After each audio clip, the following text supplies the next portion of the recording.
The recap. Indeed. Okay, sorry there was no video last week. Manx didn't have power, so it wasn't recorded. And I did write this out about a week ago. So if I miss anything, let me know. But here we go. Put on the... I don't know why it doesn't want to loop all the time.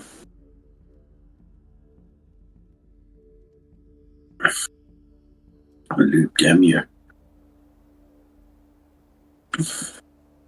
Okay, so here we go. The party disembarked the Betsy after a rather rough landing and made their way to the Bleeding Rose. However, not all party members decided to enter the inn. Varen and Rol went their own ways. The party entered the inn. That included Grunt and Valerian, who was first, who were pretty tired and exhausted at this point. They ordered a room and, in inverted commas, medical woman. Nervous of their meaning, the nervous barmaid, agreed to help. Valerian then grabbed a bottle of liquor and they made their way up to their rooms. It was at this point pretty much rest of the party, Jakar, Mundo, a little bit, and Green made their way into the inn and basically got a table. There were a few awkward conversations had. One entering the inn and another one sitting at the table.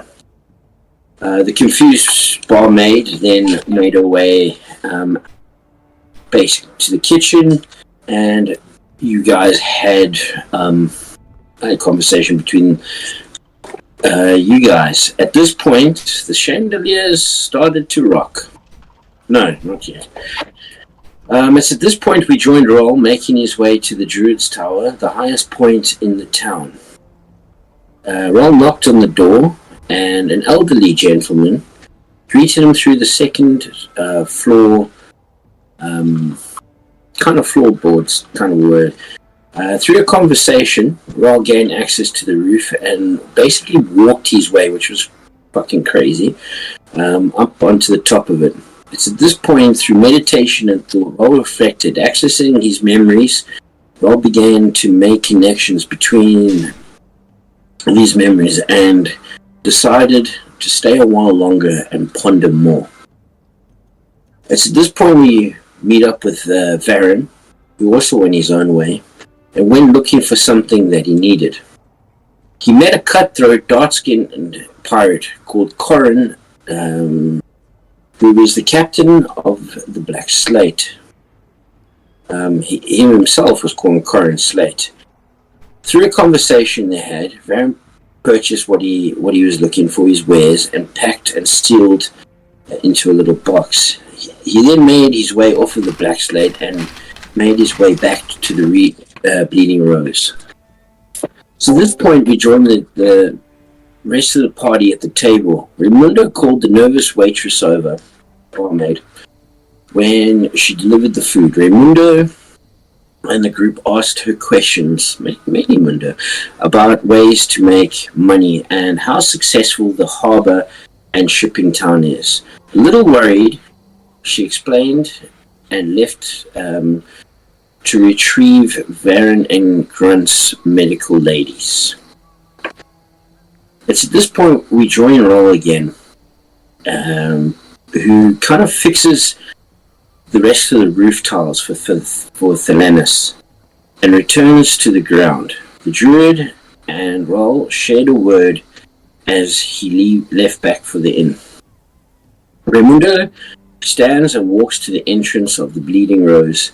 He commands Migo, in bird form at this point, to go scout the harbour and shipping office. After some time, he makes his way back and tells Mundo his findings. It's around just after this that we find Rol comes back to the Bleeding Rose, making his way through the town. Rol and Mundo meet in the entrance of the Bleeding Rose, and they discuss many things as Rol's mind clears, and perhaps the answers lay with the party and their past, their allies, and perhaps there's hope. The question remains is why are the events happening and what is the final outcome? Roll and Mundo laugh and give a moment's wait for the chandelier to stop rocking as they return back to the party. Now the evening growing late. That's when I need Mundo to roll a Constitution saving throw, I believe it is. You may use subtle dice. Let's see how it goes. Okay. What is your con modifier, please?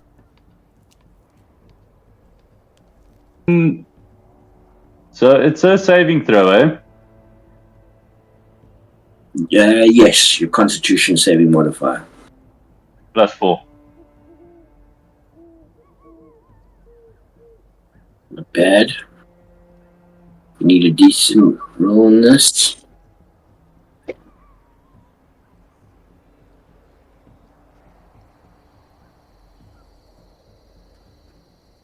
Okay, Mundo. As your party sits around you and everybody's talking and carrying on, your eyes start to feel a little bit heavier, and the noises become almost confusing to you as you sit there. I need you to please roll a d6 for me. 100%.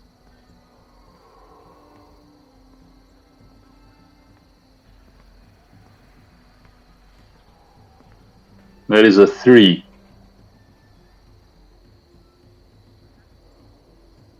Okay, you yawn and you sit back in your chair, and as the chandelier stop rocking, please add first level exhaustion to yourself and for 3 days worth of that. 100%. And yeah, the sleepy Mexican's sleepy.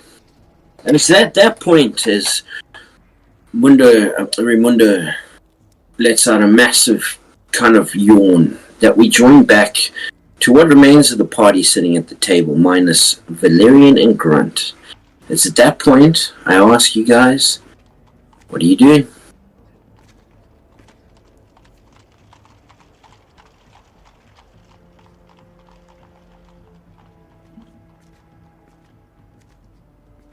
Is everyone back at the inn at this point?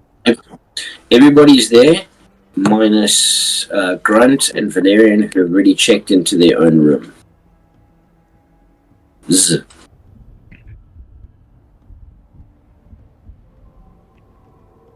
Do you mind me asking? Sorry. Sorry. I just wanted to know. What was that? The time is pretty late. With the to and froing, I would say it's getting closer to like 11 o'clock at night, our time. Or? Do you mind me asking what our plan of action is?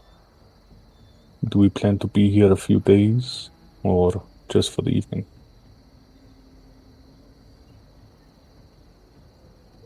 I'm not very much of a plan, man. I go with where fate takes us.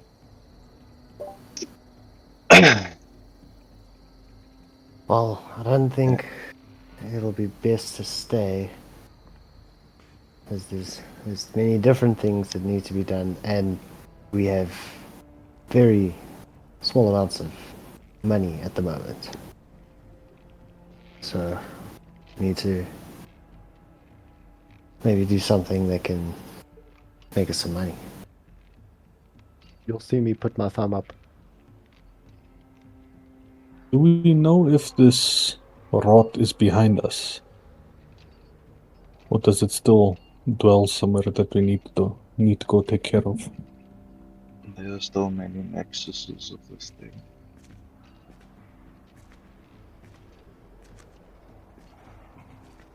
Whereabouts? I'll make the sign for east from my memory. That was the nearest one. So then, That was the nearest one. to the east.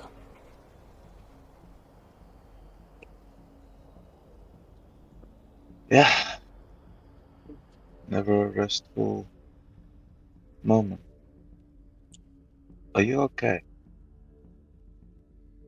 Just had some time to think about everything, but there's still some unanswered questions.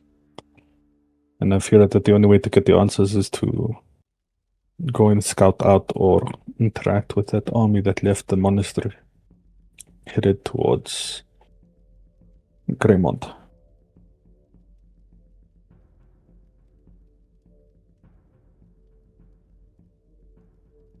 I suppose so. It's They do. just difficult to keep going. They do seem, well, it does seem that they would take roughly 2 weeks to get to Greymont. So it is not immediate concern, but I would like to know if the people who destroyed my home come from the city or opposed against them. The trouble is, and apologies if this sounds inconsiderate, you're talking about an army. I think it's important for us to all welcome death, but I didn't take you for the type. Oh, I didn't mean I'm going to go face it head on. Hence the scouting, gathering of information without starting something violent. If we can find out what sigils or what symbols they carry, it could help us define their allegiance, or understand it at least. May I then ask you what that will change? If it is in opposition to Greymont, then there might be an ally in a massive city. If they are aligned with them, and Greymont is okay with the destruction of innocence, then maybe some planning and time to figure out, gather our own, strengthen ourselves to oppose them. Planning of what exactly? If it is Greymont that had orchestrated this, what exactly do you think we could plan?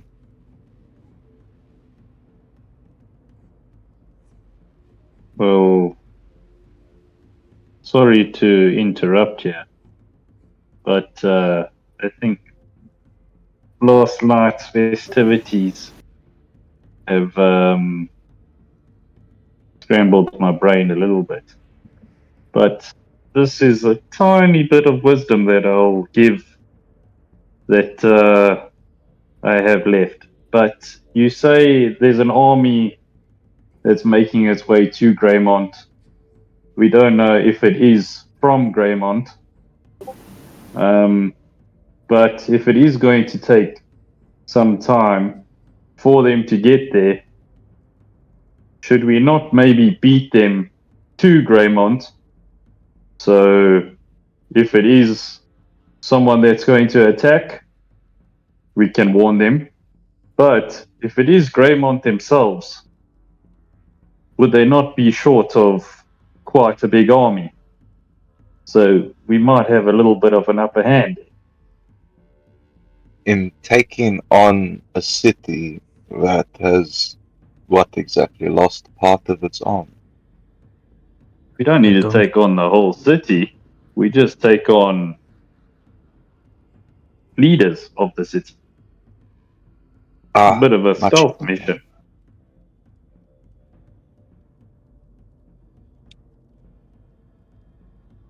Yeah. As I'm saying, I am extremely exhausted. So you just think about that. But I'm going to wish you all a good night. Good night. Rest well.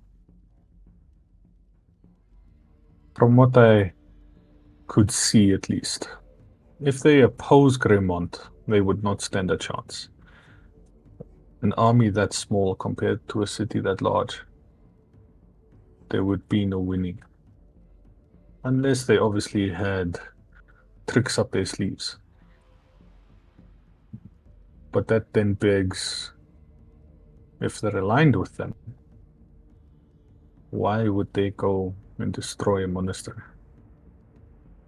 Leave havoc in their wake, kill innocents. Oh, with all due respect, it's not just your monastery. It seems that this is plagued elsewhere. I understand your personal ties, but this seems Innocence is to be a innocence, lot whether more it is my people or not doesn't matter. Mm-hmm. My issue is the rationale of it now.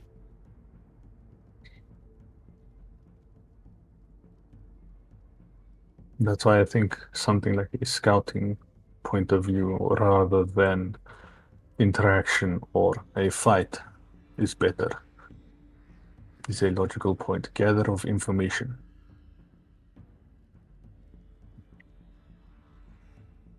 And take out some head honchos there. I think that's a little too soon, but information might guide us in other directions. It might provide us with enlightenment. This army is on their path of destruction. Now, generally, when an army sets out on a path of destruction, usually the path back home is going back through the destruction. And if they are currently on that path, wouldn't that mean that they're not with Greymont? If they're on the path to Greymont and currently leaving destruction in their way? It depends. It might not have been a straight line. This might have been the last stop on their path. We should see who we go there, see who's sided with who. And I will gladly help you avenge your people, whether it be this army or the nation of Greymont.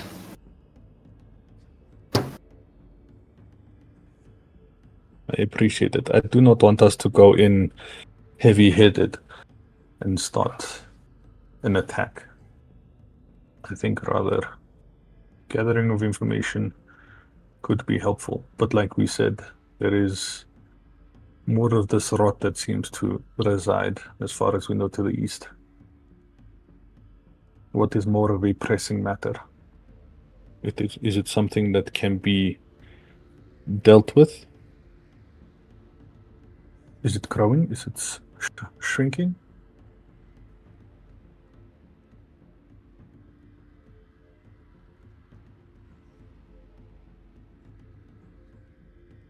I think going to Greymont in the morning is the best course of action. But I'll trust what you guys go with, and I'm going to head to bed. Dog gets up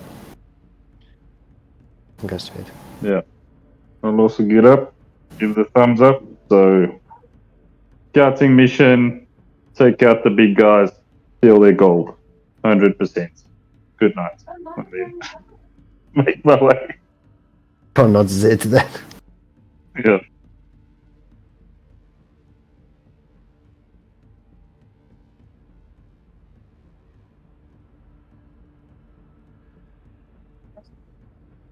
Much gold did you put down? I think that was Gruntles that put money down. Yeah. It was me and Valerian that put gold down. Yeah.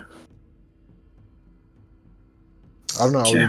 I would have grabbed a random amount and put it down. Grunt doesn't Yeah. have. And Valerian used 50, I remember that. Yeah. Cool.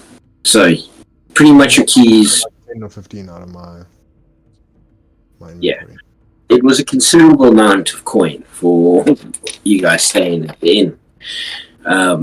as you guys stand up, the shy waitress, barmaid, comes up to you and goes, would you be sharing, or would you like your own rooms? Your friends paid earlier. Oh, are you suggesting something with your own rooms there? No, your own rooms. Whatever you need. I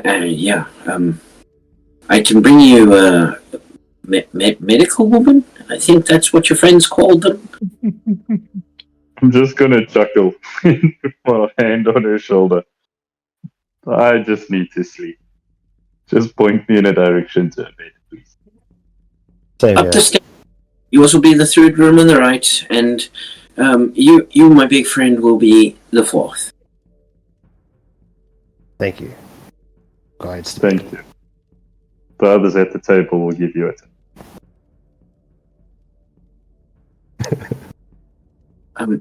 Won't be next. Okay, thank you. Beautiful. Appreciate it. You've been very generous to the group. Or frivolous.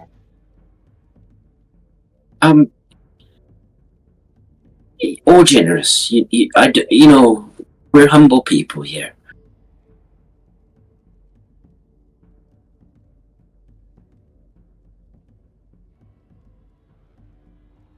Where Any of is Lilliput? at the table?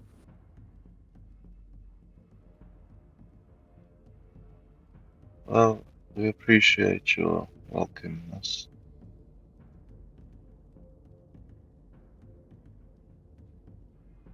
Oh, I'll just give you all the keys.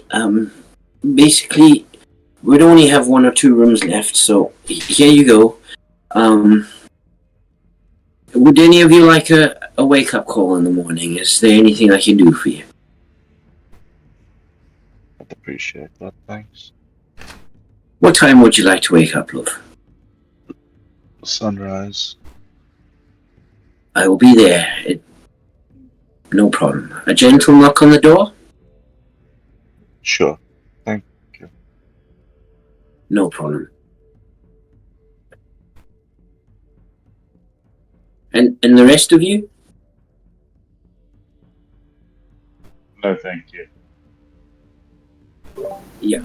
Not for me, thanks, love. I wake up with the sun. Like the flower you are.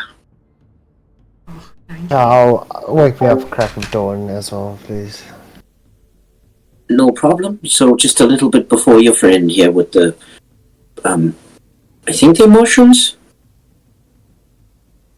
They are indeed. Okay. Sorry. Each of you given a key. Each of you has a room. Ramunda, Jakar, you're the first up to your rooms. You open it up and it's basically a kind of 3/4, almost double bed. Yeah. And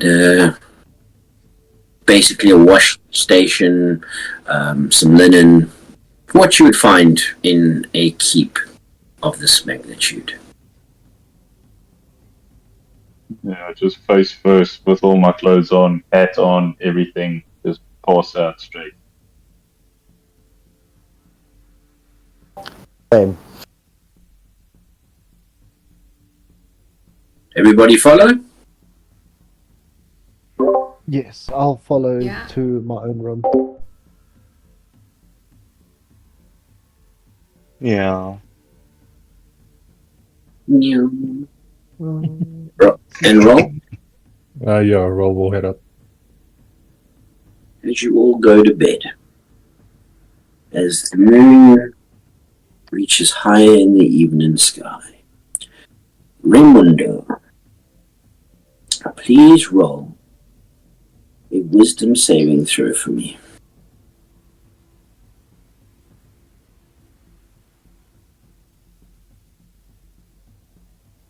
Uh, 15?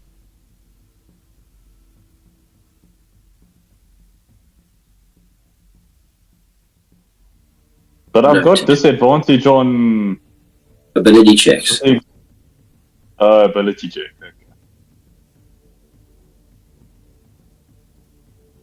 So, nothing really happens on a 15 is more than enough to basically hide your consciousness from whoever may be looking. For now. The moon runs its cycle, and you can all basically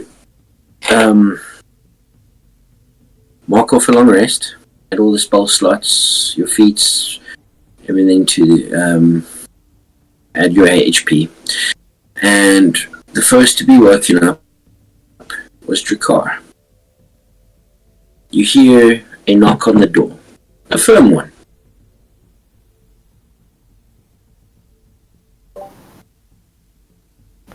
I get up and I'm already dressed. So I go and just get some morning grub. Well, you open the door. Or were you just leaving your room? Yeah, none of my belongings are in it, so I got up, walked up. Well, you're greeted by a familiar face, the barmaid. She looks up at you. Anything that you need. Breakfast will be served in probably about 20 minutes, but make yourself coffee. Make yourself at home. There's a little jug there by the fire that's full of hot coffee for the travelers. I'll do just that. I go grab some coffee. She goes to Green's room. You hear a little knock on the door. Slight tap. Thank you.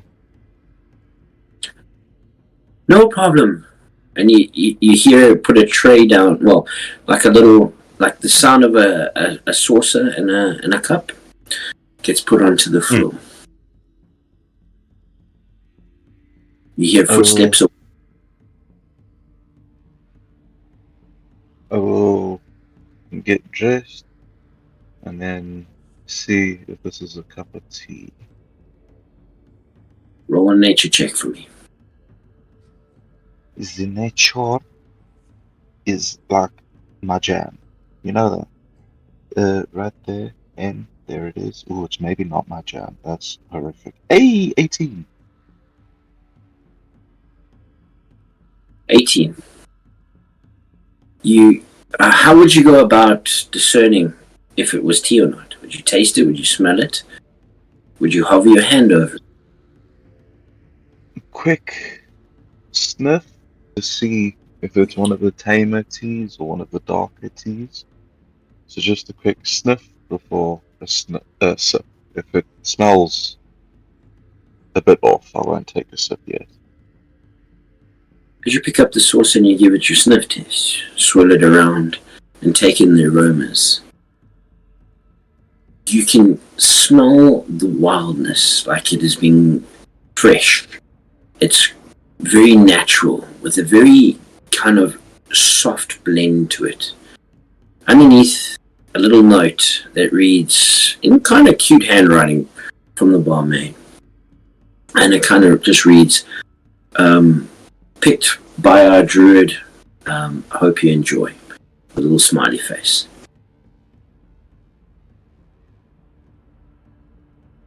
I'll take a sip and say, I suppose I am quite rude. I'm not going to see him on our arrival back.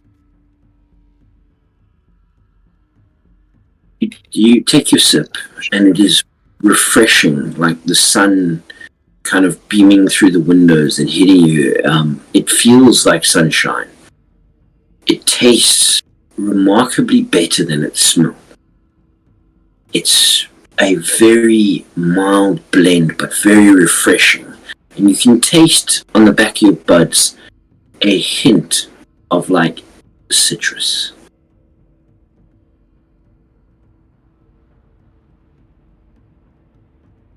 How sweet.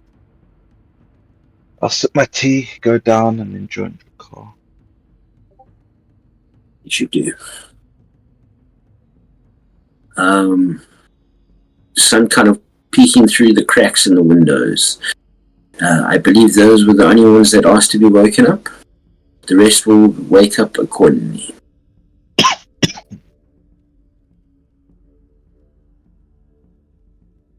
So, Varen, Rawl, and Lilibet, you will wake up. It's up to you what you guys are doing.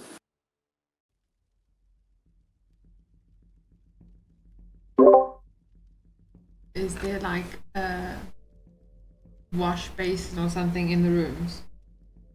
Yeah, like a kind of think Victorian style wash, kind of, what would you call it? Kind of like a cloak stand, but with a bowl. With a bowl on it. Made out of, yeah. Perfect. I'm going to wake up and then I'm going to open a window and sniff air and be all happy with the morning. And then I'm going to wash my face and be all sparkly eyed and then skip downstairs. Coming a little tuned. Very cool. Varen and Rawl. I'll go down. I'll have some breakfast. But I'll tidy up my room. I won't leave it in a spot. Like, I'll make my bed. And yes, I know it's done already, but, you know. No, leave it it's in pretty a cool. bed. It keeps to your character. Yeah, it does. Yeah, it does. I'd keep it neat and tidy. Go downstairs. Have some breakfast with the party. You make your way down. After meticulously straightening and making sure your bed was made, you make your way downstairs, greeted by Lilibet, Green, and Drakkar. Rawl. Oh, when waking up, wash his face, clean himself up a little bit, and look through his vestments and take off any symbolism of his monastery and put it away, not so that it's outwardly shown. And A lot, also, a lot of your vestment comes from the blue cloth that you wear. yeah, Apart from that, what is the sigil of your monastery? it would be each of the four elements dancing around each other.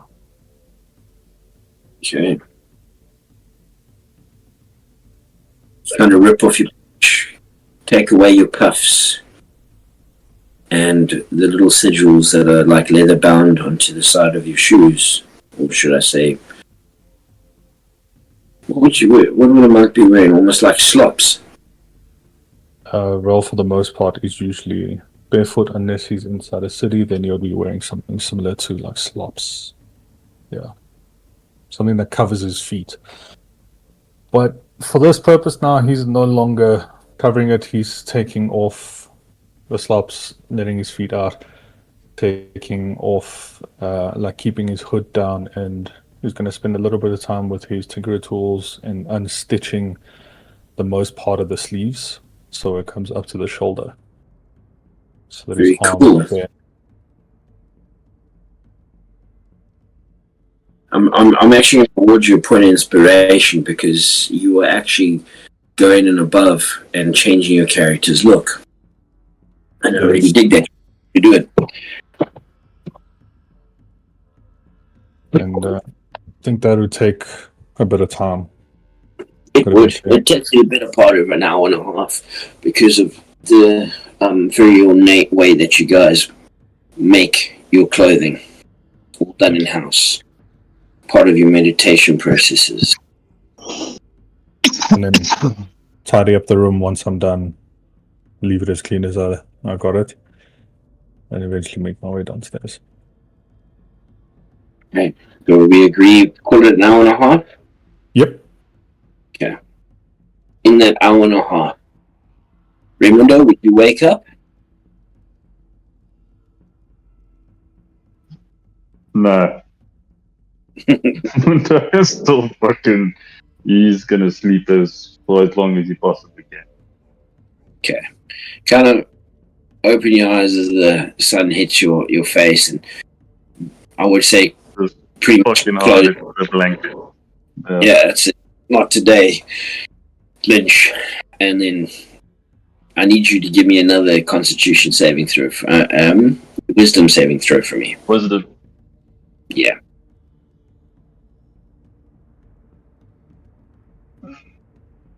$18. Okay. It was so cool. That rolled on my screen. Really? Yeah, did it not happen for any of you? No, it just showed up at the top. The dice just rolled on my screen. That's so sick. It always does. That's the first time it's happened for me. Lovely.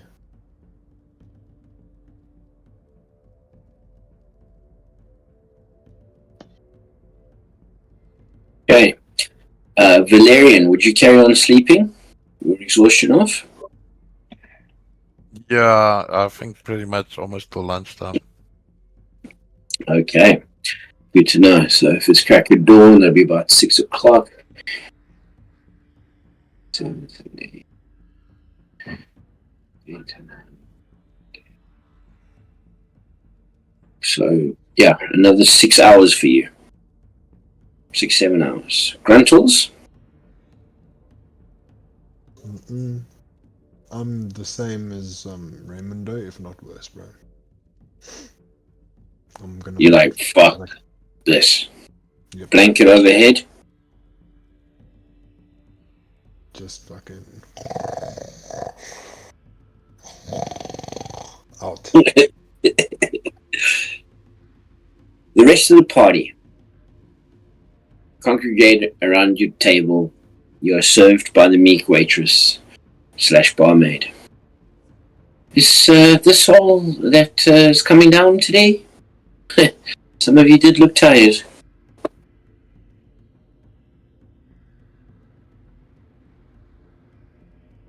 It would seem so. They did fly us through the night. Oh, so you've got a skyship then? Yes, we do. Betsy's her name. She kind of like frowns for a second and he goes, the Betsy? So you're the crew of the Betsy then? Yes. Why do you seem so perturbed? It's not often we hear names of the feminine kind on ships. You know, we got the Daggerford, and we've got the Black Slate, and the Moonbeam, and there's a few, but we've never really come across that. The Betsy. But anyway, I'm sure it's a lovely name, and I'll be happy to serve you anyway. What would you like for breakfast, all of you? Just the usual? Yeah. Although I fear Drakkar might want all the protein you have. Yes, meat, please. And 2 servings. My friend will be awake soon. I would prefer something green, oh. please. No problem. Would you like any kind of protein? Well, I shouldn't say protein, but would you like anything else with the green? Maybe some cheese, or some honey, anything else other than the green? No, just some lettuce and stuff would be great, thanks. Okay, I'll see what I can do. And she toodles off, grabs a few plates, brings it to the center of the table, served a bowl of greenery, including what would you normally find on a farm: carrots, lettuce, cabbage, all kind of like segregated in its own little corner. A literal mountain of kind of pork products, some beef rib, and kind of minute steaks. There's also carbohydrates involved in that, where we have bread and some pancakes served with water and what looks like to be some kind of juice.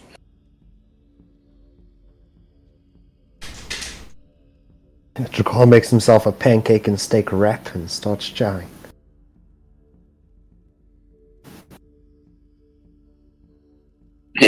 Okay, well, I'll leave you to it. If you need anything, Reska's out today. She's busy. They asked her to come down to the town hall. There was a little bit of a kerfuffle or something.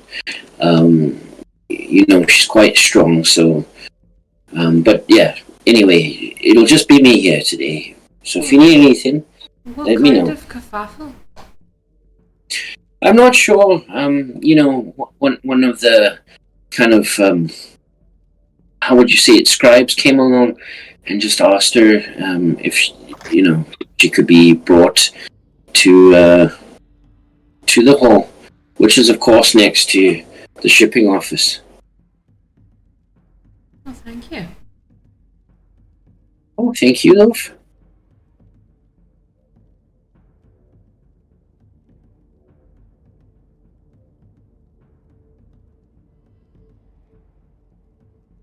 When she leaves on the side of the rest, maybe we should go see what the kerfuffle is about.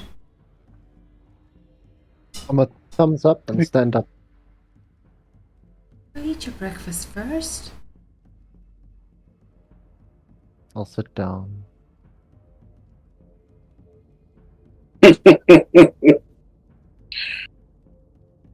Visibly upset. I'm like, oh.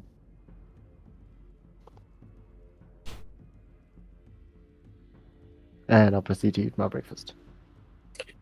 Drakar As you eats do. until half the meat is finished and then stop.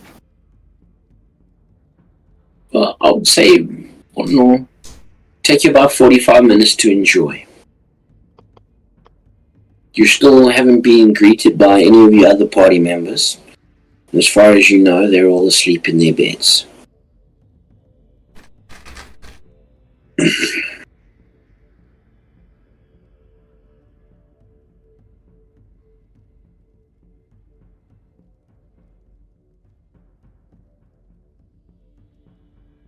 When I'm done eating, I'm gonna go check what the kerfuffle's about.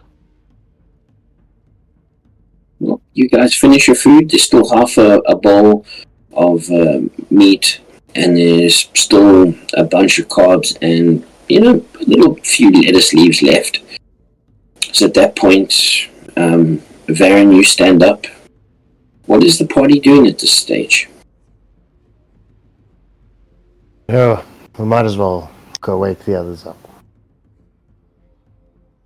Sure, we should. Perhaps we should let them sleep. They were looking rather tired. Even Why more don't reason we- to rest, Drakar. Just let them sleep. Come, we'll go look what the kerfuffle was. And then later we'll come back and wake them up with some information maybe about something interesting.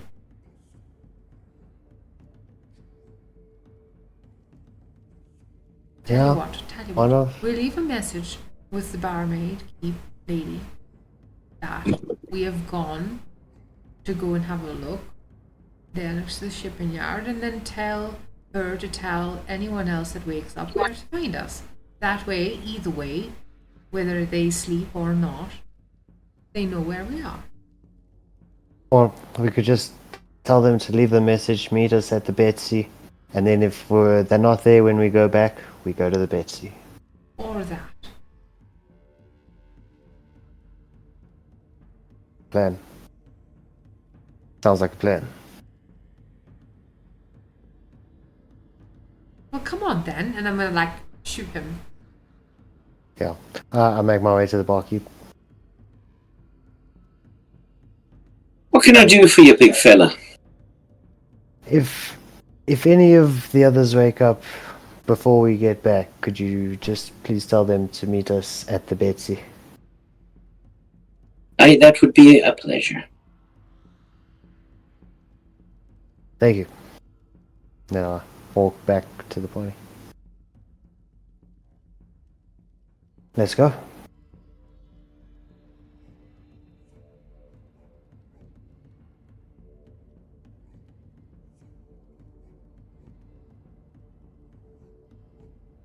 Start making my way. So if I'm not mistaken, you guys are going to the But town I hall just want to see what's going on. Yeah. and then to the Betsy. Yeah, I want to go see Yeah. what the kerfuffle was. No, Gotta town see what's hall, going on. and then back here, because if they're still not awake, then we wake them up. True.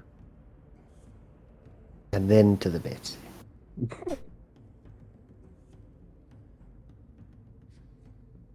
When did Right. you get there in front? I thought it was just Betsy. No idea. It's funny. It It was just Betsy.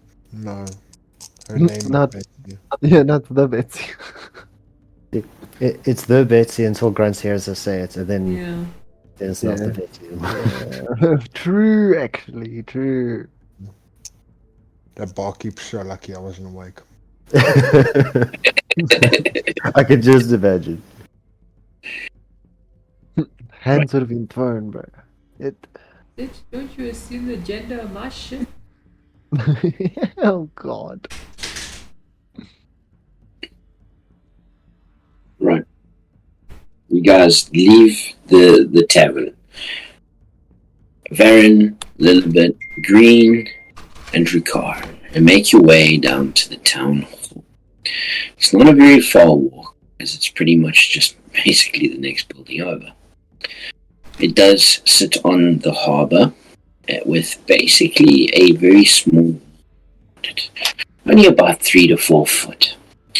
It is double-storied, and the main port of entrance is on the harbour side. You guys make your way around, and you notice that there are a few of the Thorn Harbour folk kind of at the door, but there are 2 guards that won't let them all in. You kind of hear as you walk up to them, them saying, No, there's no entrance. You have to go. We've got it under control. I'm sure everything is fine.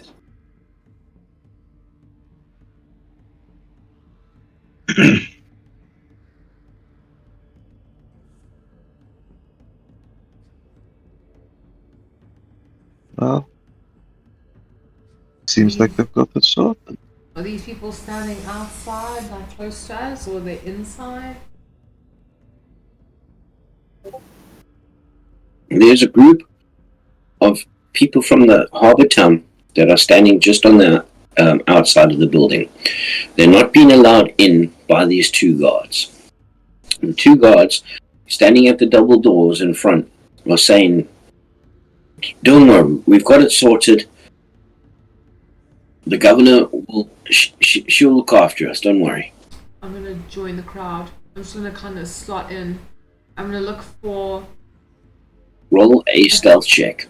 I'm not trying to do this stealthily. Hang on. But you are trying to slot in. Yeah. Hold on.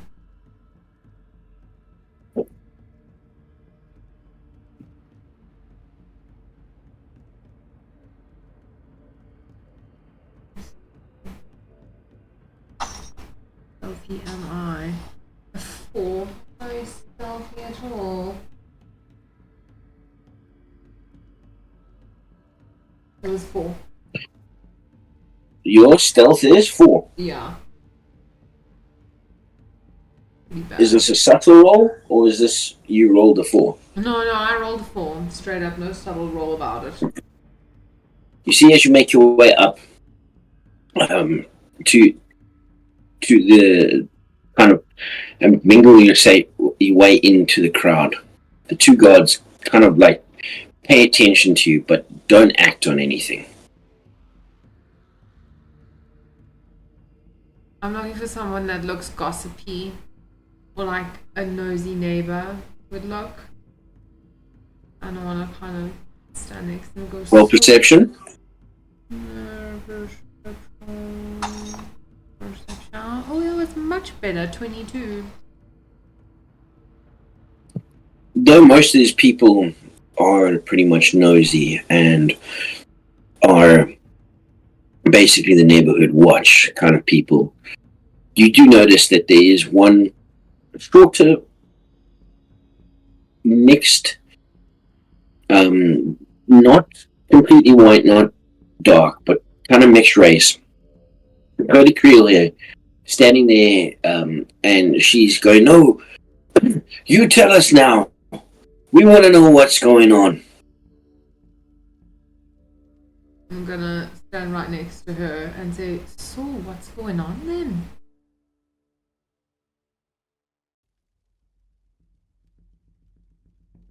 Well, she looks at you and goes, who are you?" I was just passing by. I'm staying up at the tavern at the top there.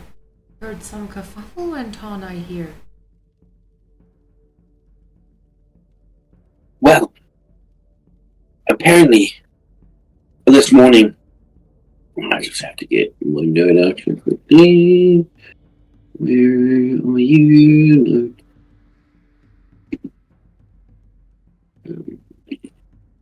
There it is. The Selenas came down and brought Lara down here, and basically she was in a robe, and we could see something kind of glowing on her skin, and well, we were really worried. We want to know what's going on. Is there some kind of disease? My, that is rather troubling. Did it look like magic?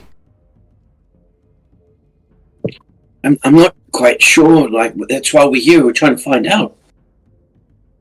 Fascinating. Or was it like gross, like rotten?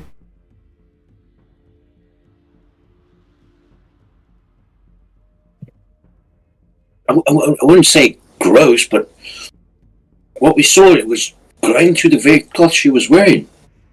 And what colour was it? Green. I see. How very interesting.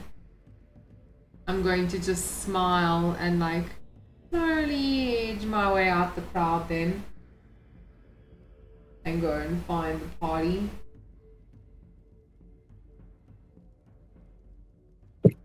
Basically standing just outside of the crowd of people. You rejoin your party. There's some scare about some sickness. Said it looked like green, something growing on her in her clothes and stuff.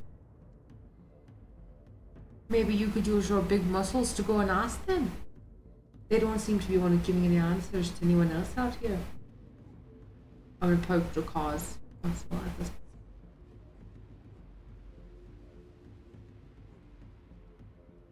Well, at least it's not a big thing about how we parked our airship. So, Oh no, I think that'd be more a civil thing, wouldn't it? That would be the court. They'd be more worried about that. Maybe we just get parking tickets. but if there is an illness going around, maybe we should leave.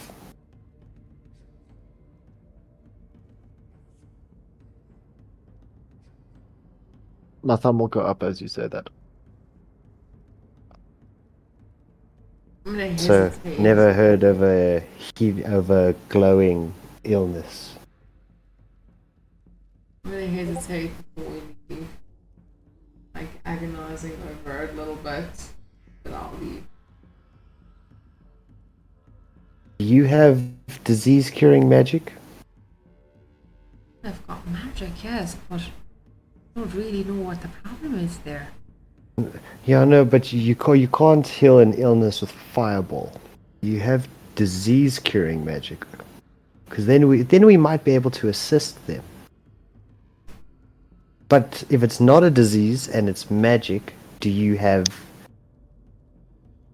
unmagic magic? Carl would not know what counterspell or anything Well, like that. I could detect it, but healing it, maybe not.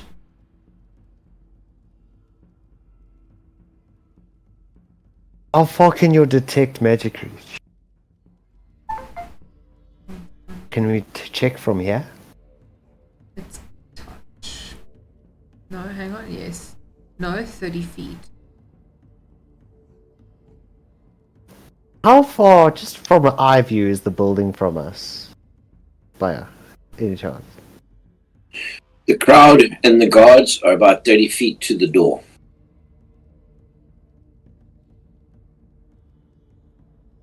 And how far? The crowd are 30 feet from the building? No. The crowd is 30 feet from door to end the crowd. So where you guys are standing is about 40, 45 feet. But if I had to stand where the crowd is, would I be 30 feet away from the front door? Well, the closer you get to the guards, the more radius you'd be able to pick up inside, right? Yes, but now if the guards aren't letting people close, then... So how about you create a distraction? Then I could get closer?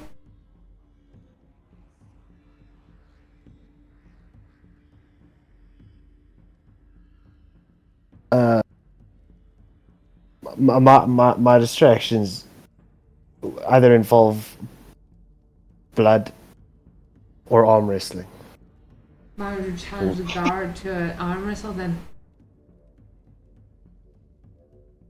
I I feel that these do not fit the personalities of the people I generally arm wrestle. I don't think that's a great idea. You're Then I missing look at the point rest of the here. party. The point is you're going to go ask him for an arm wrestle and he's going to be distracted.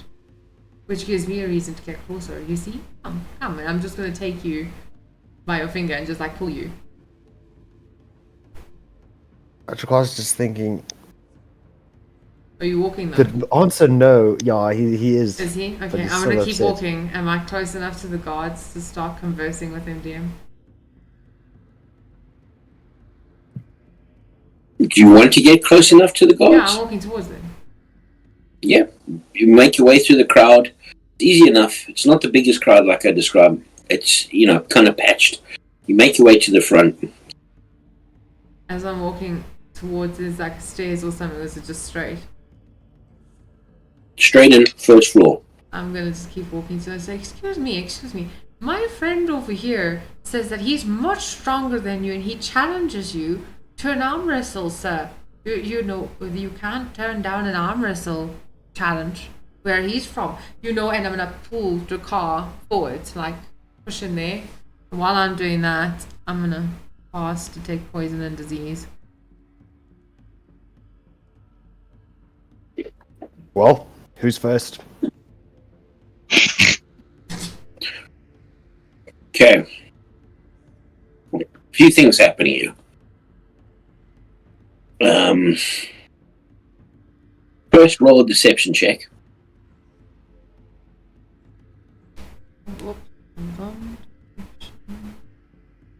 And you can do it with advantage because Drakar's behind you. Let's hope. Okay, that one wasn't too bad. Get that. Okay, 18 it is.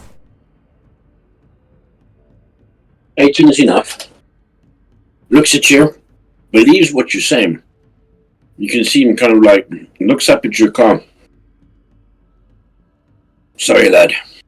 We don't have no time to do that right now. Meet us in the inn tonight and I'll be sure to give you. But of course it'll be for a couple pieces of gold. And then I'm casting detect magic as well. I will detect poison and disease. Yeah, well, while she's doing that, I'll be distracted carrying on. So I actually am leaving the city today, so I won't be here for nighttime. So we need to organize. Maybe while one of you's on break, we'll go for the first round, and then while the other one switches, bathroom break, then I can quickly push you in the ground as well. I mean, beat you in arm wrestling. Did you just threaten to kill me? No, not at all. This is a friendly competition, my good sir. Roll deception or persuasion. Hold it. Let me just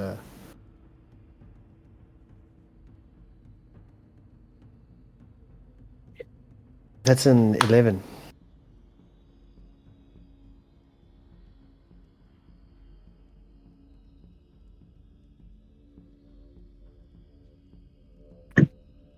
I told you. Not now. And if you're gonna leave, then unfortunately, I'm on duty. There's nothing I can do for you. While that's going on, your spell picks up no disease. What was it? Disease or? It's disease Poison. or poison. What? How many feet is that? So it says it's within a 30-foot radius. Or Yeah. 30 foot, 30-foot radius, but it's like a sphere. And it says that the spell is blocked by a 1-foot stone, dirt or wood, or 1 inch of metal or thin sheet of lead. So if anything is poison or disease behind any of those things, it won't detect either. You do pick up a couple, like, diseases from about 2 people in the crowd. Does it tell you what kind of disease it is? It says for the duration you sense the location of poisonous or venomous creatures and magical cognations. 30 feet within yourself, from yourself, the sense of a kind of poison, creature or cognation of each case. Well, you don't pick up any magical contagions, as it were. There's no disease either, and you're a little bit too far away to pick up anything that's poison. Okay, I'll just keep that to myself.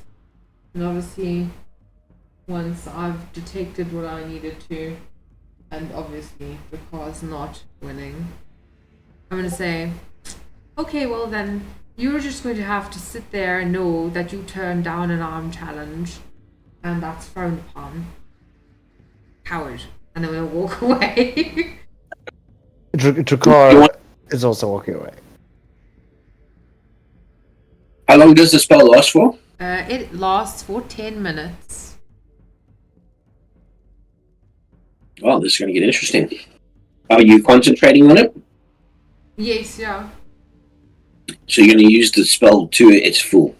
Well, yeah. Might as well check what else everyone else has got, since I'm picking up all sorts of people's problems. You don't really pick up anything else until you arrive back at your party.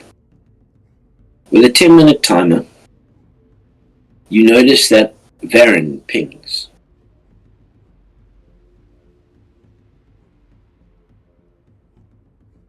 Do I know what, how, when? Does it allow you to pick up what it is, like a poison or a sickness, or is it just like?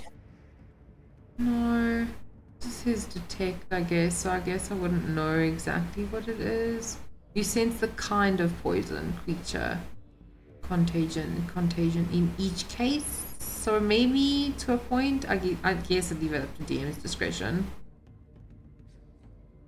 What's the spell called? Detect poison. And disease, because it's also got the whole thing about like kind of poison or creature, meaning if a creature's diseased, I don't know. I'm going to find out now. Into that.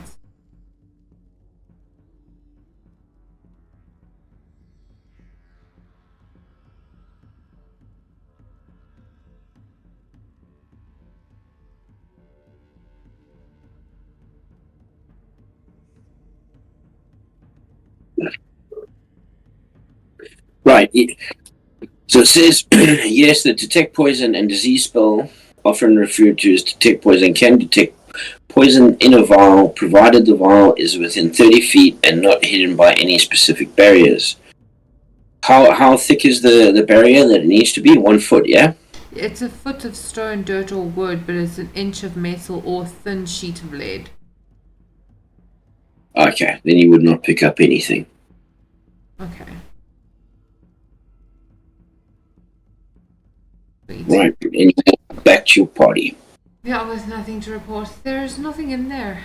Whatever it is, it ain't poison. or disease.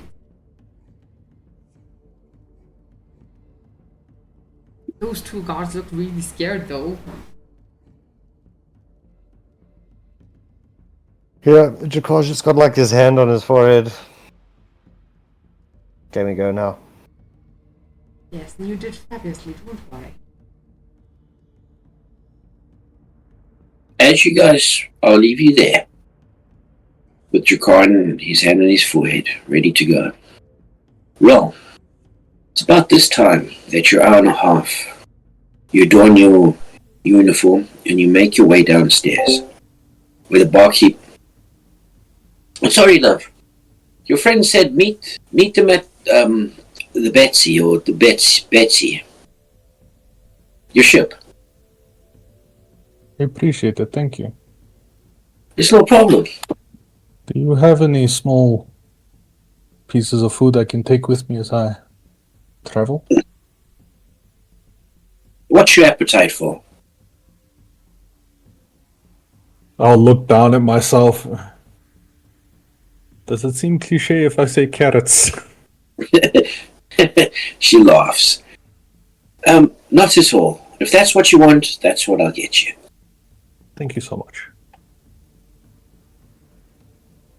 She disappears in the back. You hear the rustling of cutlery. Comes out with like a Hessian sack that's been wrapped up.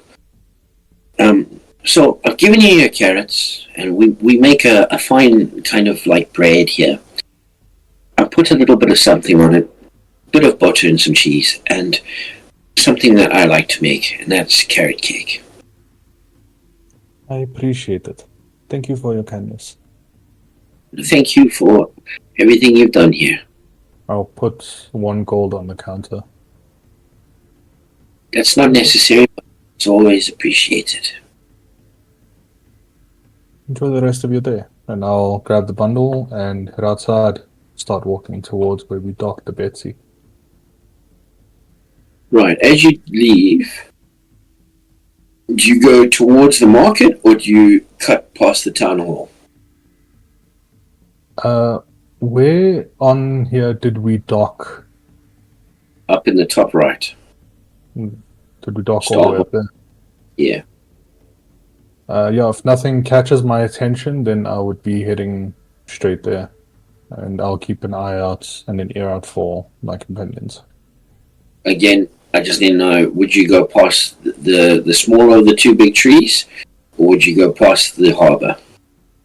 I would probably go past the harbour so I can get a bit of the fresh air coming from the sea. As you do, you walk down, kind of hang a left, and you hear the distinct laughter of Lilibet. This is definitely not where we parked the Betsy, but okay. I will try and see if I can track her down. Easy enough. As you go down the kind of like little road that's adjacent to the town hall, it's not a massive thing. Think of like a Portuguese double-story house, terracotta roof, dark wood doors, window shutters, windows open.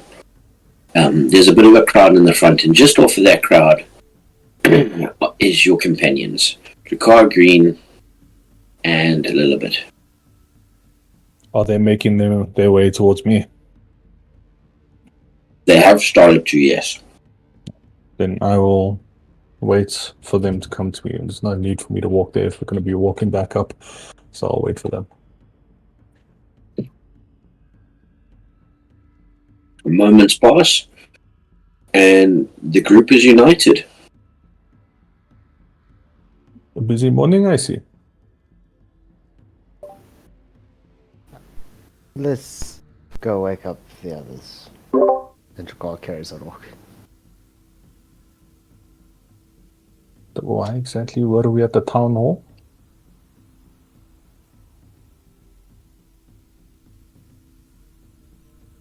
Something was going on. Anything we need to be concerned about? By the sounds, disease. By the description, sounds more flora based. It's But not something you they, might be interested in. it is, but usually when people are in dire need, they reach out for help. Instead, they reassured the crowd everything is under control. Well, if they need someone and if your capabilities aren't enough, I do know of a druid up at the tower. Selenis might be of assistance. Should we go fetch him? We could. Would maybe be helpful to those who are affected by it. Trouble is, it seems they're keeping people that are affected by it hidden. You know, that out of sight, out of mind mentality that some people have. And you're not curious or want to go see what it is?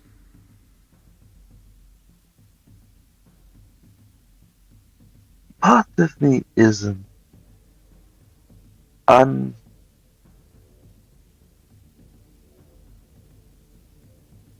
Huh. I wonder why I'm so apathetic. Often it does spike my curiosity, but by Lilibet's description, it seems a lot more like,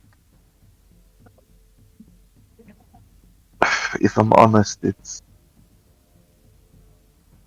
You said that it glowed and it was green. There are often bioluminescent moss that exist. Moss struggles to latch onto flesh, though. Fungal infections, they enjoy flesh. But they also don't tend to be green in color, often more paler or darker colors, not quite green.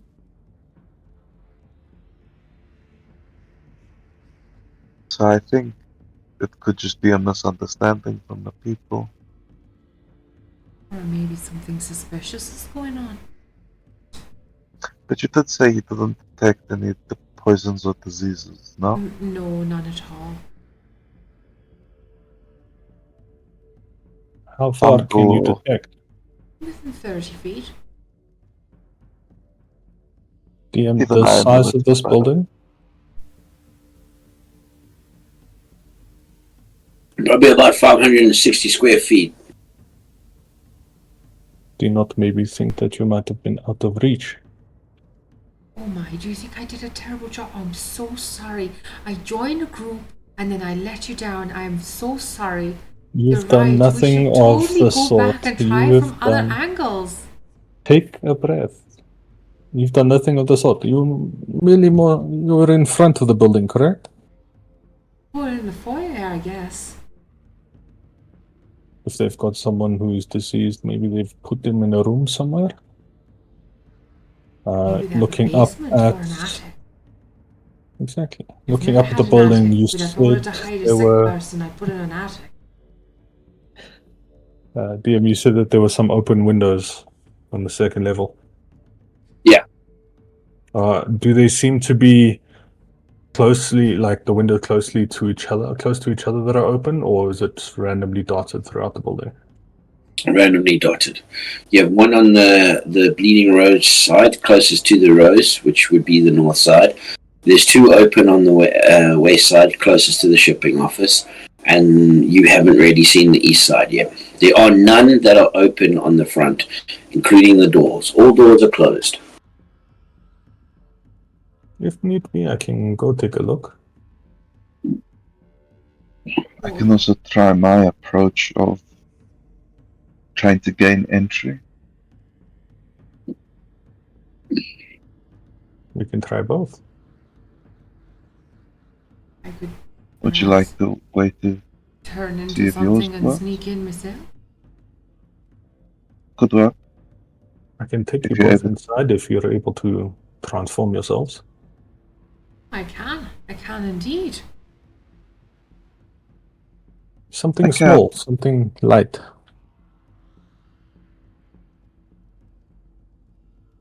I can be a mouse. Is that small and light enough? That is perfect. I will Before we- turn into A ferret.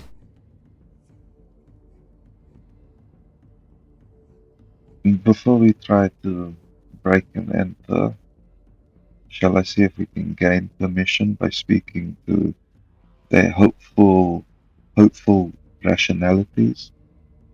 You could try. They don't seem very rational. Or intelligent for that matter. Maybe it is the kind of people who wish to protect their own. If they're afraid it's some form of disease, they don't want the rest of the town catching it.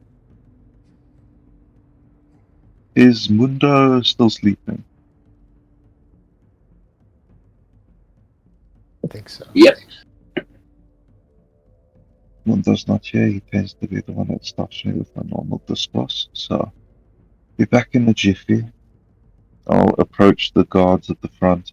Not trying to be polite. I'm going to be pushing people aside, not forcefully, but just moving them out of my way as I approach the guards. You get a couple dirty looks as you do, but nothing. These people are more dockhands and market dwellers than they are warriors. Get to the front, you're confronted by the guards. I'll be honest, I'm just going to try and walk in. You get a firm hand to your chest. Oh, No entry. okay. What is can I ask for... Sorry? What is your business? Is there not a problem that needs to be solved? He kind of like winces his brow, but they're dealing. Stumbles over his words for saying, "We've got it handled." Exactly how are you handling it? Please inform me, because I can tell by your stammering that it's taking a lot more of your mental faculties to come up with an excuse instead of helping people. Believe it or not, and I just gestured down to myself, there might be a chance I know how to help people that are sick. I've traveled across this continent. Do people need help? Roll persuasion or intimidate. I'm not that intimidating. Can this go away? I would beg to differ on that, actually. My persuasion's not the best either. But No, I I'm felt a goat. 21. 21. Well, seeing as you put it like that, he nods to his friend to go inside. Wait here. Cool. Is it at all possible for me to bring people that might be able to help me? It would turn a 3-day job into a 1-hour job, if you could allow that. Though and he gets a bit snarky with you here, and he's like, though my limited mental capacity only has me guarding a door, son, I still follow my rules as a thing of honor. So, if you don't mind, we'll ask the governess inside and the druid who happens to have brought we'll ask them. Your mental faculties are slipping information that could have hurt this town. Do you know that? See, in this town, not a lot of people get too rowdy. Most we got is fist fights and a bit of stolen gold every now and again. Okay, what does that have to do with this? Are you trying to insinuate this is malicious? We don't know what it is, mate. Oh. Yet you tell the people it's under control. Have you tried honesty with them? There are people in this town, like maybe travelers, that can help. Well, the town's full of travelers, mate. It's a harbour town, and not all travellers are good. Now, I was told by them inside to keep everybody outside until everything had been established and we know what we were dealing with. Now you're just making panic, mate. not making anyone panic. I often find for those that are in panic, my demeanor often brings a little bit of solace, whether it's for good or for bad. I would like to see if there's anything that can be done with the assistance and the materials and the herbs that I have access to now. But now that you've mentioned the druid is here, quite thankful. Wanted to thank him for the tea.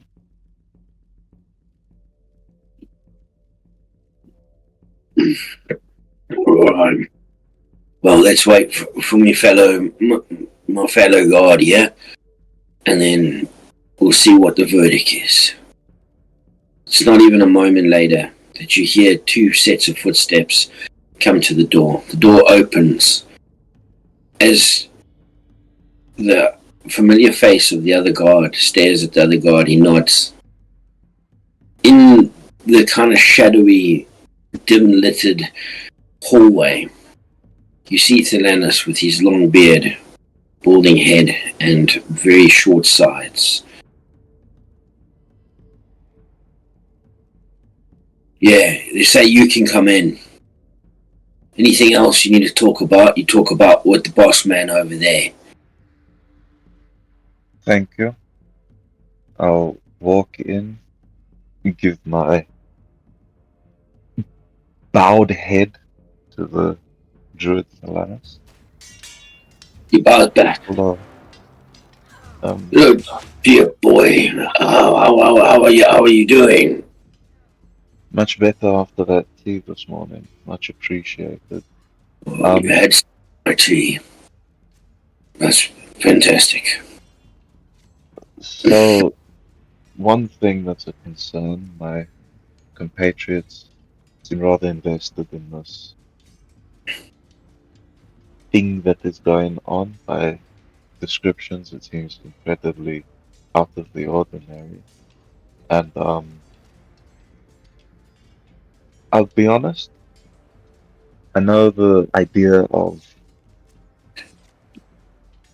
blocking places off and telling people everything's under control, it seems to be causing more panic amongst the people. So, what is it?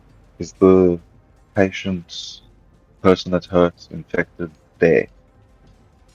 It's not a disease. It's kind of it's like how would I say fucking forget his voice. It's like an old man. Yes, there we go. His old voice. Yes. So basically, it's some form of druidic magic. It's left. What way to describe would be glowing tattoo sigils in a language I perhaps it's ancient druidic. I just don't know. But it's on Lyra's body. The young girl that I told you about works with me. Yeah. And yes, she came down with it, and I'm not sure how. And it's not affecting her, but she keeps getting visions, and every now and again her eyes kind of spark. You're more than welcome to bring your friends in if they wield magic. Otherwise, let them go do what they do. They won't be able to help you. Okay. I'll call for Lilibet now. Mundo, he can sleep. I'll come back now. You said visions. Does she speak in common when she narrates these visions? Well, follow me and I will show you. Are we waiting for your friend? Dear boy. I'll get her. It's much better than the alternative, which was us sneaking in here. I'm just going to be forthright with you. I'll go and fetch her now.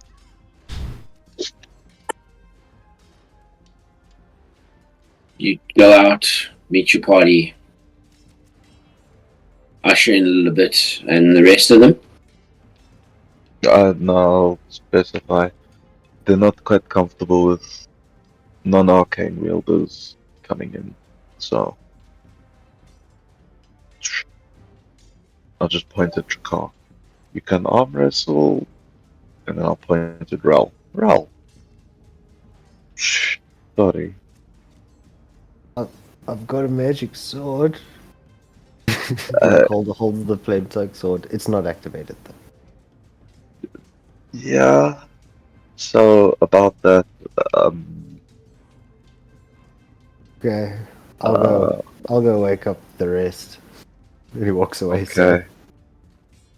Thank you.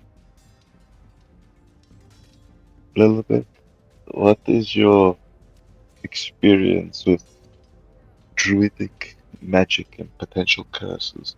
Well, I'm going to be honest with you. Not that much. I'm more of a, I help my village and I deliver the babies and that kind of thing. This is all new to me, but I can dispel magic and I can heal people, and if somebody's about to die, I can revivify them. So I'm not useless, but my goodness, I feel out of my element. You probably are underestimating yourself a lot. You'll see. You're kind, Sometimes. You're very kind. I feel like you guys are so experienced with this. Not at all. I wish I could tell you. Had I let nature take its course, I might have been the only one you were able to speak to today. My goodness. Well, I can help just even a little bit. I'd be more than happy to. All we can do is our best and start walking towards the door. And remember, if our best isn't enough, then it was never meant to be. Fair enough. And then I walk in. You guys walk back in. Roll, I just need to know what you're doing. So, since they've walked in, Raul's gonna just slowly make his way around the building and see if he can hear anything through any windows as to locations of people. Okay. We'll get to that in a moment. Farron?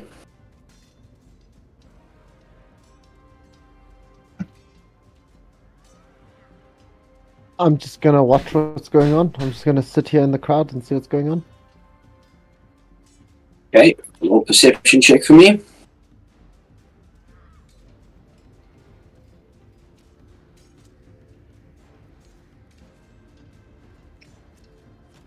That shows an 11. Get back to that in a moment. Ricari, you're making your way back to the Bleeding Rose. While that is happening, Roll, how are you going around the back to the north side of the town hall? You see that there are a multitude of windows open, and roll perception check for me. Percepzione. Ile? Roll.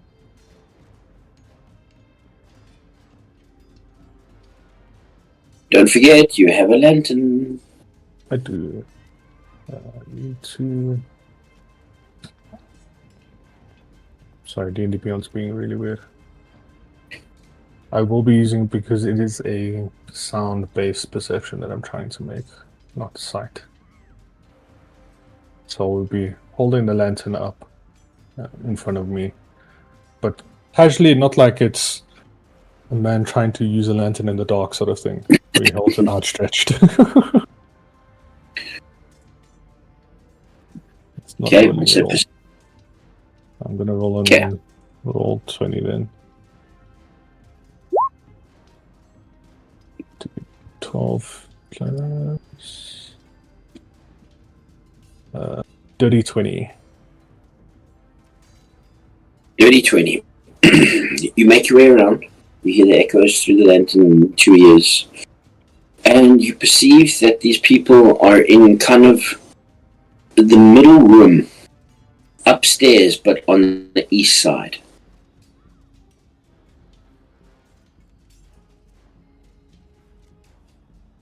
I will make my way around slowly, and then I will try and get out of anyone, like out of sight from anybody, make sure no one's watching me. Roll a stealth check.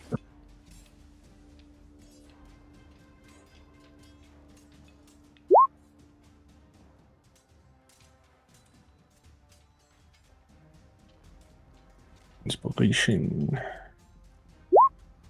Ah, there we go. 27. As far as you know, you're hidden. You go around the side, and you are still trying to eavesdrop, yeah? Yes. Hidden amongst like the rope and tackling boxes that have been kind of stacked up against the building, easy enough for you to hide. I need you to roll another perception check for me. Still using the lantern.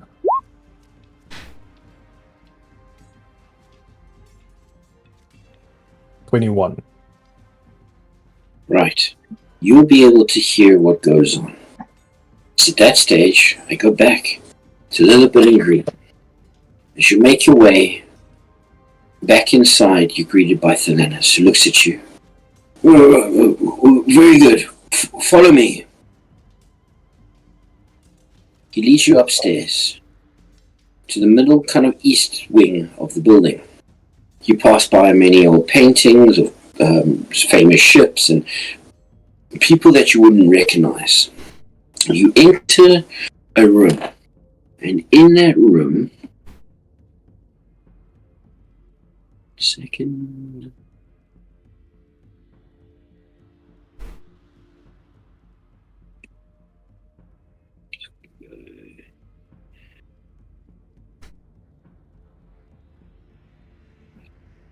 you are met by two people. They have semi-pointed ears. So not as defined as an elf or a goblin, but you can see it, kind of like a Vulcan. You make out that they're half-elves. You hear the murmuring of children about 2 or 3 doors down. And you are entered into the room. Thelanis looks at both of them and looks at you. Right. May I introduce Lord Valehaven and Lady Valehaven of Thorn Harbor.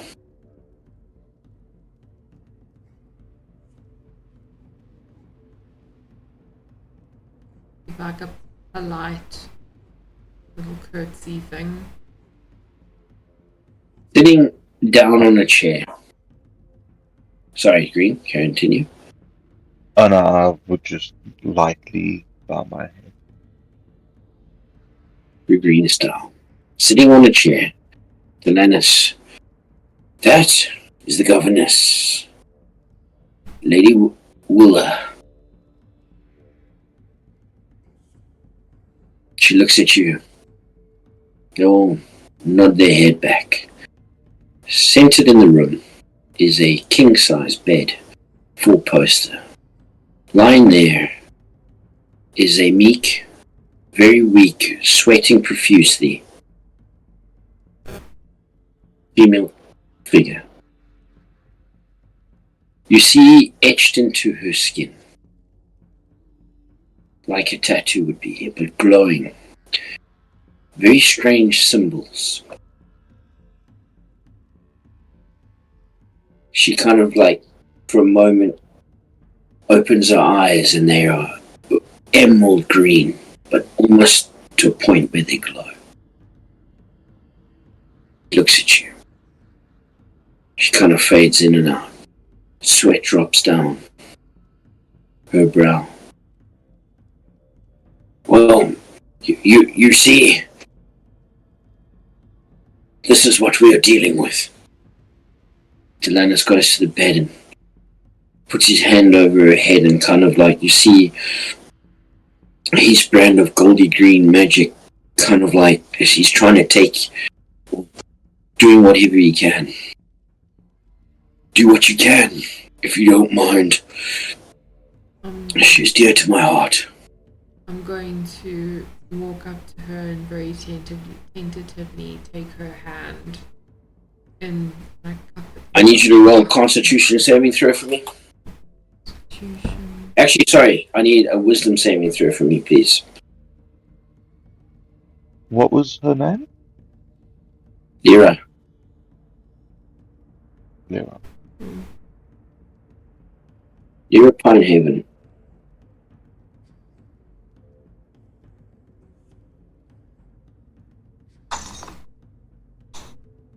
That's a 22.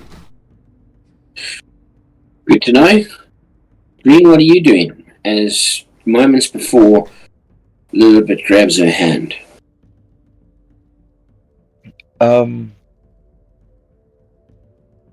Is it just these arcane sigil tattoos that are glowing? Yes, in her eyes.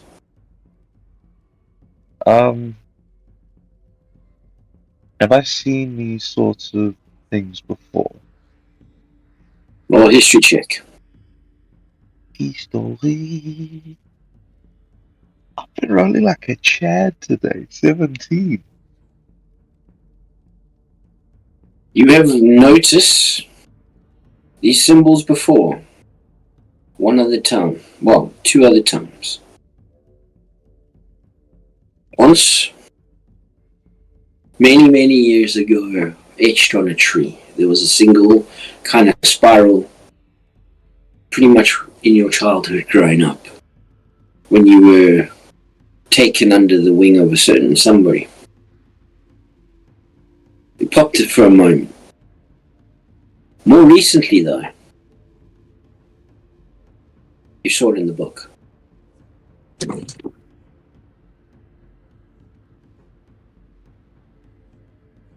I'll kind of freeze for a second.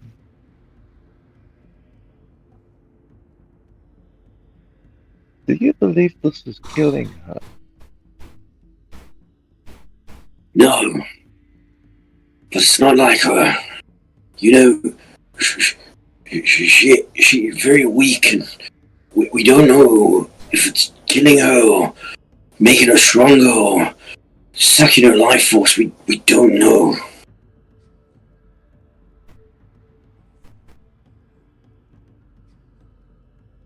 Interesting.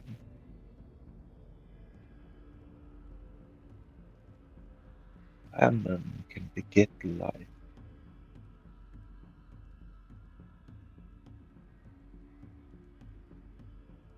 Sorry, Green, what was that? Famine begets life.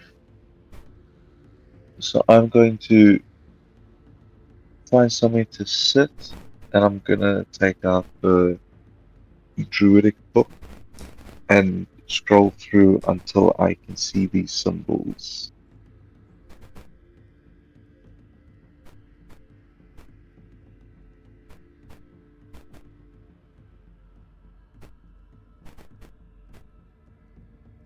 As you do, you see Thelanis' eyes literally pop out of his fucking skull as he looks at that book and looks at you.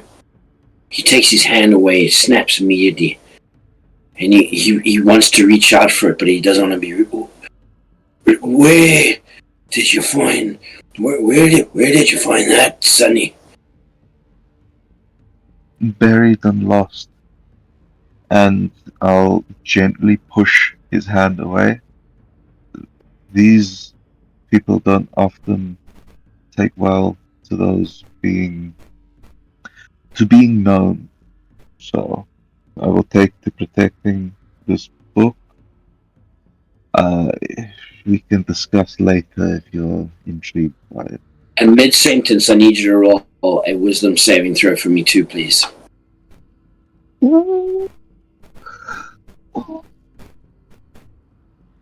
That one.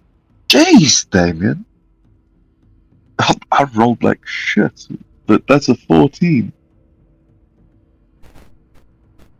Oh, we'll save his +9. Right. Your eyes and Lilibet, this happens to you too. Thananis takes a step back, kind of pushed back by the energy from the tome itself. The people that are, in essence, that make up the book, leave the book. You do not notice them, however, the people in the room. Lyra, the other Lyra, the older one, the girl that was killed, the old person, and a few others. I won't tell you how many because you can't see them right now, but they join in a Druidic circle around you. Talanis wants to kind of like help. A little bit, your eyes also glow, but you guys can't see what is in front of you.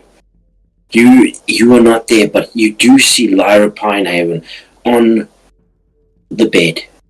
And it's at that moment that Lyra basically, her hands spread to the sides and she is lifted up and she's floating, standing with her head hung. Her head snaps back and her eyes basically shoot energy into the roof. It doesn't break the roof because you guys are in this circle, this druidic circle, this magical bubble at the moment. Even Talanis himself is put on the outside with the two two ladies, the governess, the lady Malhaven and Lord Roderick, all on the outside. And you sit there and Lyra looks down at you. Looks at Lilibet, looks both at you. You are very gifted. And it's like this surreal echo. You have great gifts that you have not tapped into, but you need each other to do so. The navigator and the vessel.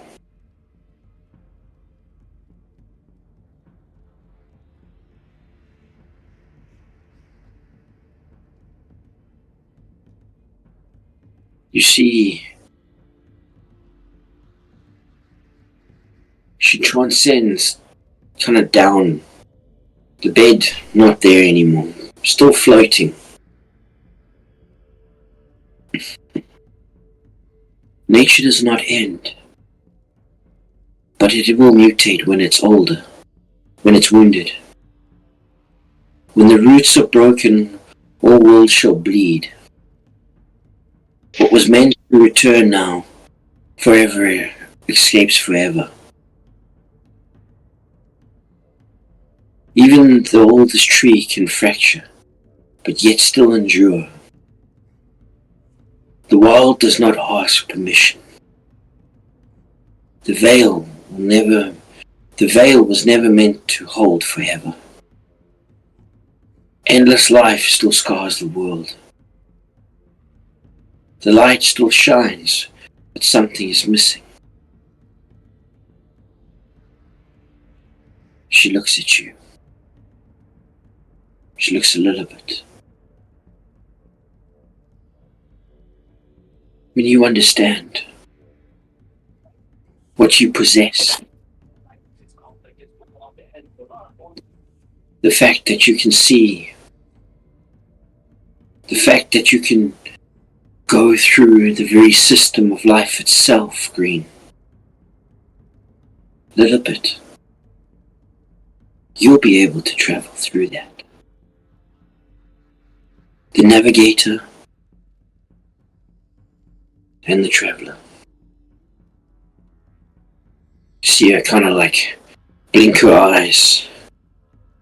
And just like that, all the magic around you descends back into the tome, and etched on those pages are the symbols, however green, because you failed. You have those tattoos on yourself. They glow bright. From now on, you will roll disadvantage on all your stealth rolls, unless you can find a way to conceal them.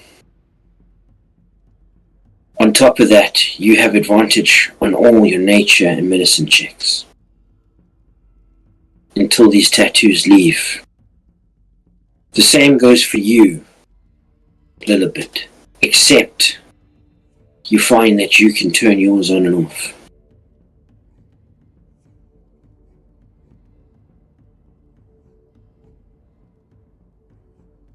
On the pages, you hear, as you look down, a little bit you feel Lyra's hand go cold. Lyra, sorry. Lyra. The one in the book is Lyra. Lyra.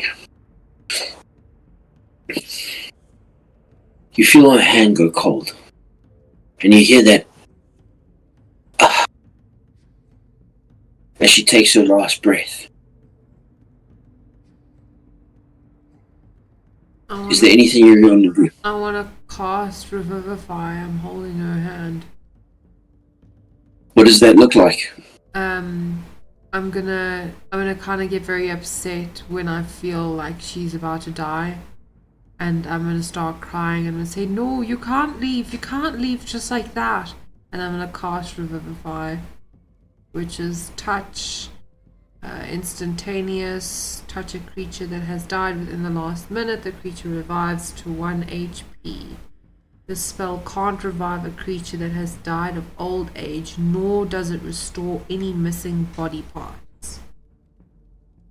And you hear, "You're alright, lass, you're alright." And I'm gonna keep like stroking her hand and like reassuring her.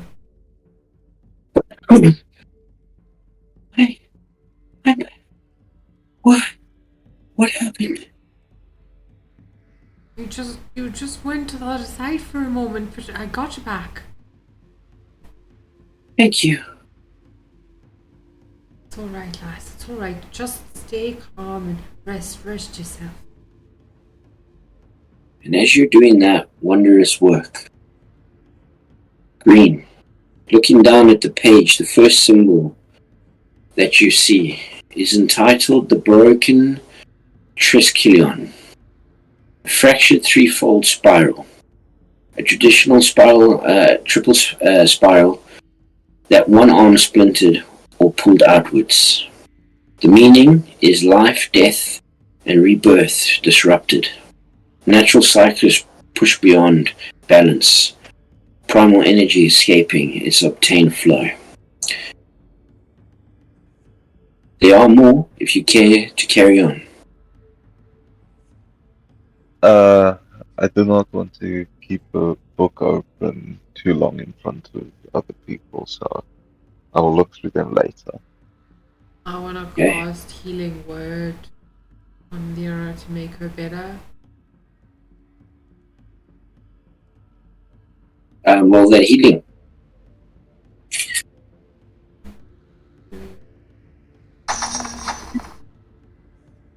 That's 19. It was a third level spell. I feel so much better. Thank you so much. You're most welcome. Is there like a glass of water or something there on her bedside table? Yes, it has been I'm going to provided. help her have a sip of water. Here, have a sip of this to make you feel a bit better. Oh, you're an angel. You're an angel.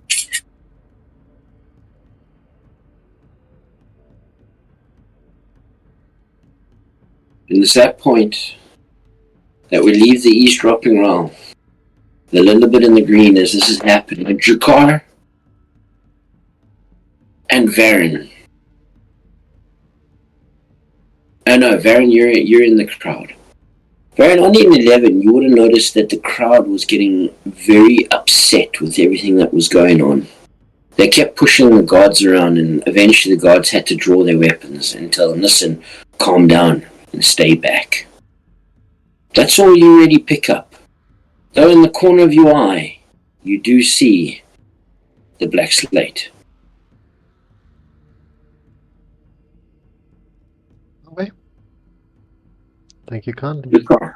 No problem. Drakkar.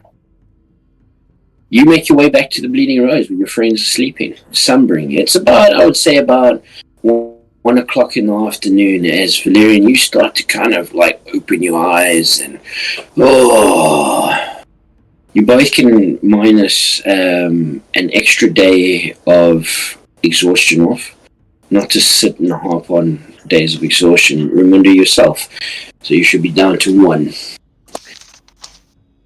It's at that moment, Drakkar, you enter the Bleeding Rose, and you were greeted by a familiar face. Oh, you're back, are you? Your friends are still upstairs. Could I have 3 plates of food that you don't mind us taking the plates? And I'm not gonna go wake. I'll give you bundles, like I gave your friend with the pointy ears. Perfect, thank you. She goes in the back, wraps up a bunch of meat, breads. Not much greenery left at this time of the day, and kind of bottles of water, and gives it to you. Glass bottles, corked. There you go. Thank you. No problem. I'm gonna go wake them up. The first bedroom we would go to is Valerian. I'm just gonna walk in. Yeah, you didn't knock the door. No. No knocking at all. Just gonna go in. The food on the table. Wake up. Think it's time to go. And I go to the next room. Grunt. You open the door and Gruntles is lying face down. Well, however Grunts lie. Face down, cheeks up, my boy. With the belt of giant strength around him. Mm-hmm. So those are some cheeky cheeks. And I'll walk in. Grab one of the pieces of steak out of the bundle there. Place it on the pillow right next to his head for the smell to be closer. Give him a small shake. Wake up. Time to go. And walk out. Go to the next room. Nom. I'm gonna start like getting up while chowing. Yeah, and your bundle's on the table, that's all. Before you get to Raimundo's door. Raimundo, that was an 18. It was indeed. You hear from the corner of your room. Mundo, wake up, dear boy.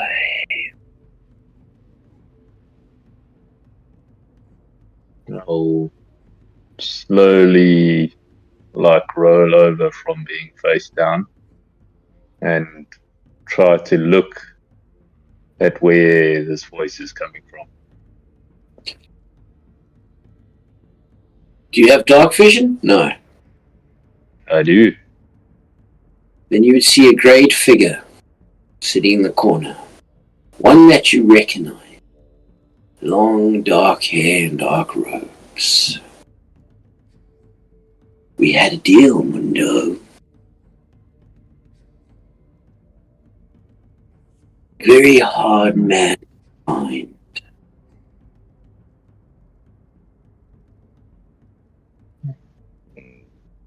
Well, not really.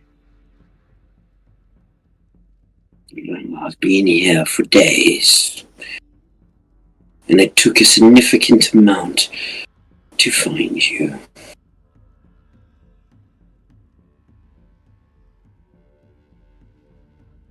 Well, how can I assist? I want you to crash your boat, that putrid thing you call the Betsy, into the Empire of Iz. I will do the rest from there.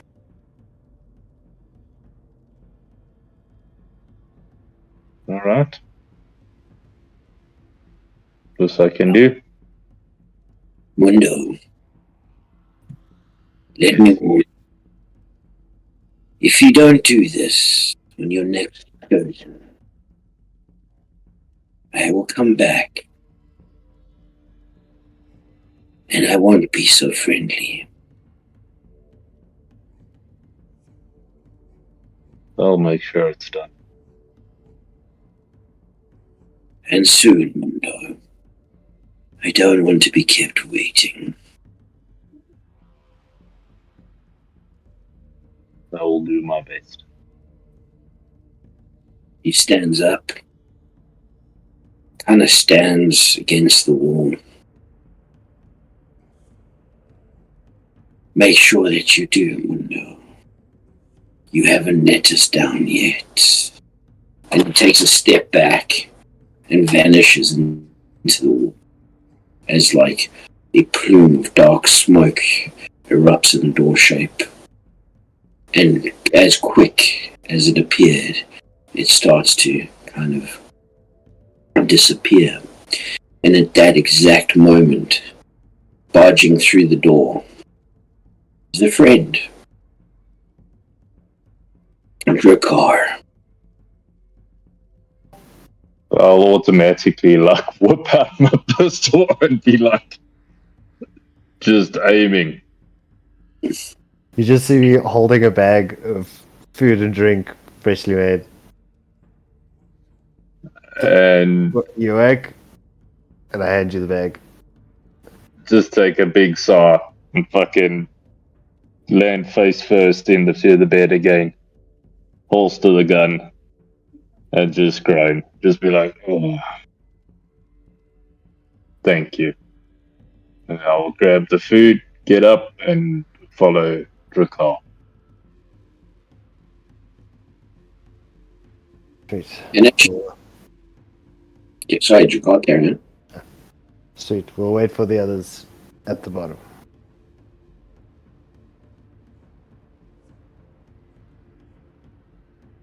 Guys, make your way downstairs, passing Grunt's open door and Valerian's open door. The rest of your party at the town hall. For whatever reason, they went in to try aid. Rold kind of disappeared around a corner. Varen in amongst the group. And I think that is where we hit our 2-hour mark for tonight, guys. And I guess that is where we will end tonight's game. Thank you kindly, good sir. This motherfucker.